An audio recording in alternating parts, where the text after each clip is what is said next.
Nature et bien-être. Aujourd'hui, nous parlons de la protection contre le VIH-Sida qui passe par, le dépistage qui est carrément incontournable aujourd'hui. On en parle juste derrière ce reportage. Regardez.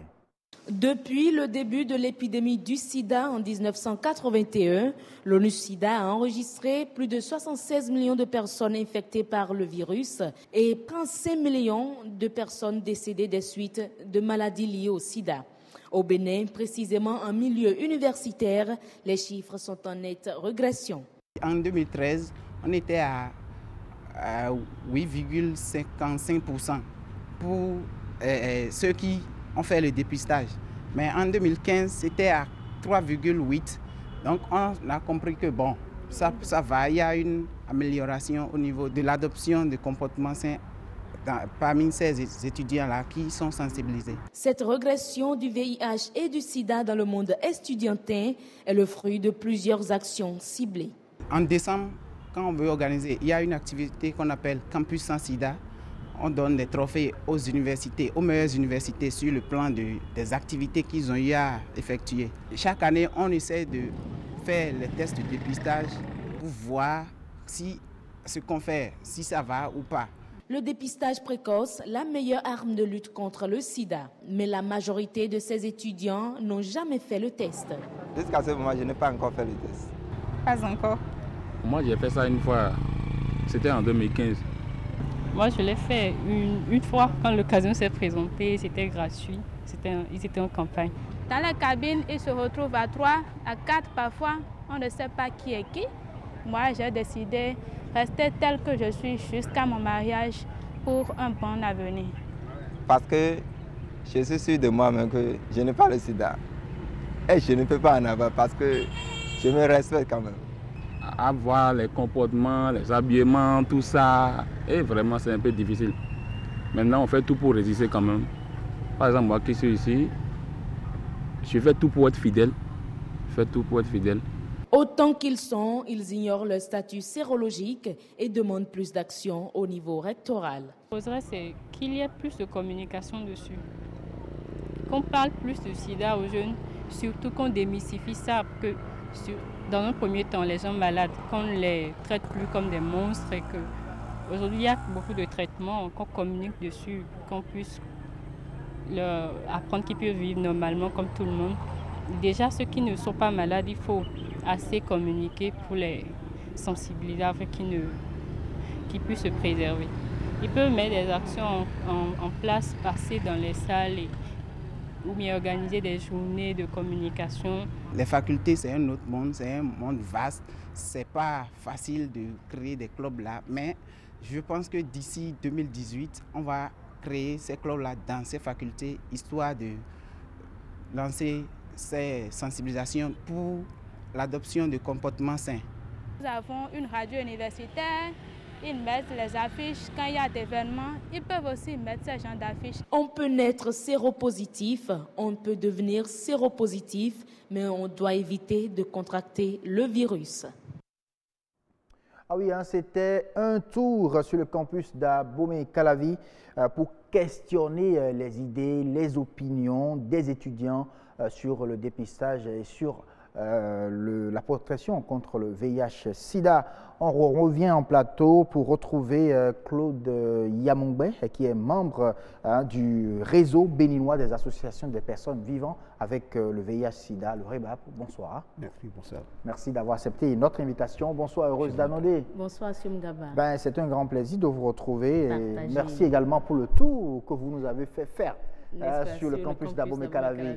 Ah oui, c'était bien, c'était très vivant. Et puis les étudiants aussi ont parlé. Oui. Ils se sont vraiment exprimés. Ils ont donné leur avis. Est-ce qu'ils ont déjà fait le test? Pour certains, pas du tout. Je suis sérieux, je me connais, je suis fidèle. Pour d'autres, non, je préfère ne pas le savoir. Donc on va aborder tout cela tout à l'heure. Mais vous, votre test de dépistage, le dernier, remonte à quelle date? Juste il y a quelques jours. Il y a quelques jours. Là. De l'autre côté, j'entends des cris. Hein. Ah oui, il y a quelques jours. Mais c'est ce qu'on souhaite pour tout le monde en tout cas. C'est ce qu'on souhaite pour tout le monde. Alors, monsieur Claude Amongwe, bonjour. Merci d'être des nôtres ce soir. Selon vous, quelle est l'importance du dépistage dans la maîtrise de l'épidémie du sida? Merci. Et je crois que ça fait la deuxième fois que je viens sur ce plateau. Oui. Pour parler du VIH. Oui. Je vous remercie. L'importance du dépistage. Le dépistage permet à tout individu de connaître son statut sérologique. C'est très important. Mais pour y arriver, il y en a qui pensent qu'il vaudrait mieux ne pas connaître son statut sérologique. Au cours de nos sensibilisations, nous avions eu à rencontrer des phénomènes que je vais vous expliquer tout de suite.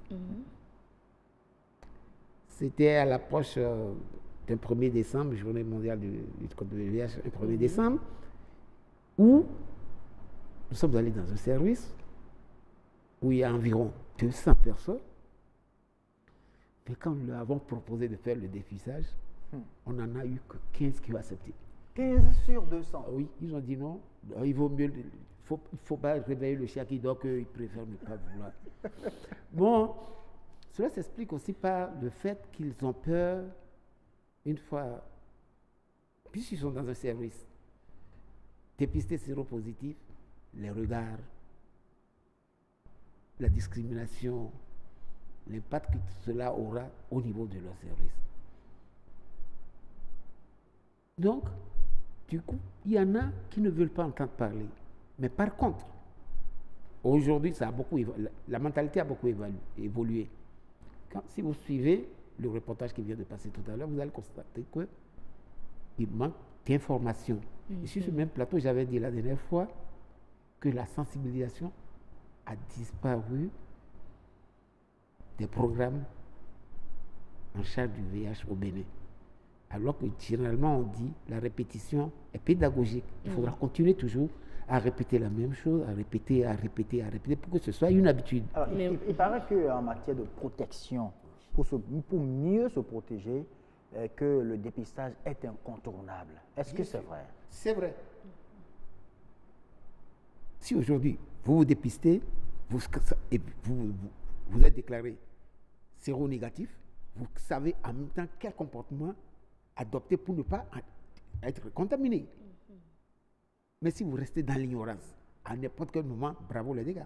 C'est ça un peu. Et quand vous êtes dépisté positif, quelle est la suite aussi? Quand vous êtes l'information doit passer. Quand vous êtes dépisté séropositif, ce qui est sûr au Bénin, la prise en charge est là, elle est gratuite. On vous prend en charge en même temps. Vous n'avez pas à réfléchir à comment trouver les moyens financiers pour vous prendre en charge. C'est systématique. Quel que soit l'endroit où vous êtes fait dépister, on doit pouvoir vous indiquer là où les services de prise en charge. Et c'est très important. Ça, au moins au Bénin, la prise en charge des personnes avec le VIH, cette prise en charge est gratuite. Alors, quelle réponse alors donnez-vous à ces jeunes qui pensent que, bon, comme ils sont fidèles à leur partenaire, comme ils ne sont pas des coureurs de jupons, ils n'ont aucune raison d'aller faire le test? On ne peut contraindre quelqu'un à aller faire quelque chose qu'il ne veut pas. C'est son option.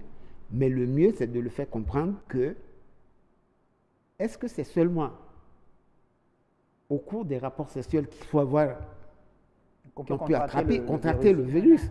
Voilà ce qu'ils doivent se dire. Beaucoup ne maîtrisent pas encore les modes de transmission du mal. Et là où je reviens, je dis, l'information, la sensibilisation doit continuer. Si la personne pouvait savoir que, ne serait-ce en secourant quelqu'un qui a eu un accident dans la rue, il avait un petit bobo, il touche le sang de cette personne, qui est une personne séropositive, il attrape le VIH. Voilà. Je vais vous donner un exemple. Très rapidement. J'étais sur un site de prise en charge. On a mené une jeune fille de 17 ans, vierge. Mais quand on lui a annoncé qu'elle est séropositive, elle a failli mourir. Vierge. Vous voyez tout le Piège, travail. Oui. Séropositif. Donc, systématiquement, c'est qu'elle n'a pas contracté le virus par Ah, voie le sexe. sexuelle. Voilà, c'est ça.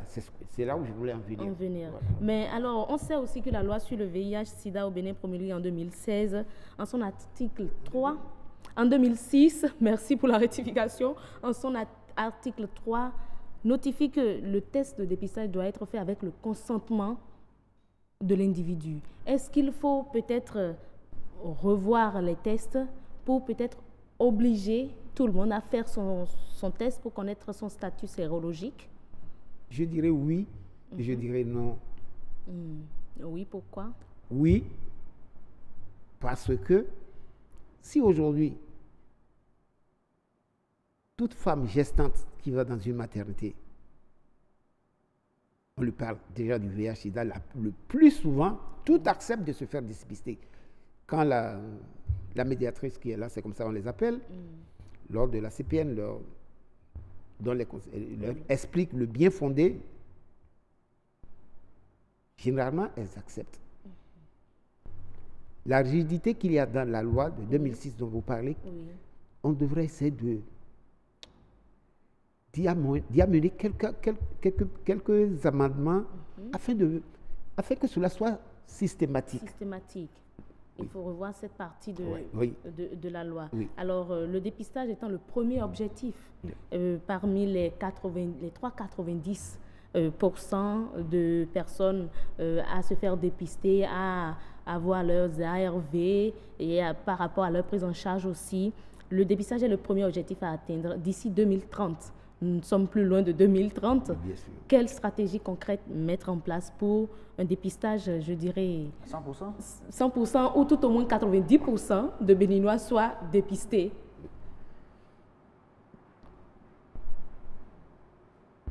Nous irons par étapes. Très rapidement. Très rapidement. La sensibilisation va reprendre de plus belle. D'accord.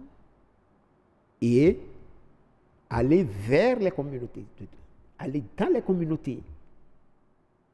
Mais c'est Cela veut dire que souvent, non? Non, depuis un moment, non, il faut reconnaître ça. Ok. Il nous a semblé que, vu le fait que le Bénin a un taux de prévalence faible, les programmes ont baissé quelque peu. 1,2%. Voilà. Oui, Le financement des campagnes de sensibilisation. Le volet sensibilisation n'existe plus. N'existe pratiquement plus. Voilà, n'existe pas. Il faut reprendre ça et à grande échelle, comme vous l'avez souligné tout à l'heure, là, qu'on fasse des sensibilisations à grande échelle, aller vers les communautés, aller leur expliquer le bien fondé du dépistage. Même si tu es dépisté séropositif, il y a la prise en charge, toutes sortes de prises en charge. Hein. Il faut rassurer les gens. Il faut les rassurer. Il faut rassurer. Les gens vont aller vers et on va les dépister. Merci beaucoup à vous. Merci beaucoup, Monsieur Yamongwe. Merci, Heureuse Danondé. Merci, Assioum. À très bientôt. On comprend tout simplement que le dépistage est incontournable quand il s'agit bien sûr de se protéger contre le VIH-Sida et pourquoi pas de se faire prendre également en charge parce que cela est très important. On peut donc vivre même quand on a le virus dans son sang, même quand on a contracté bien sûr ce virus-là. Merci à vous. À très bientôt.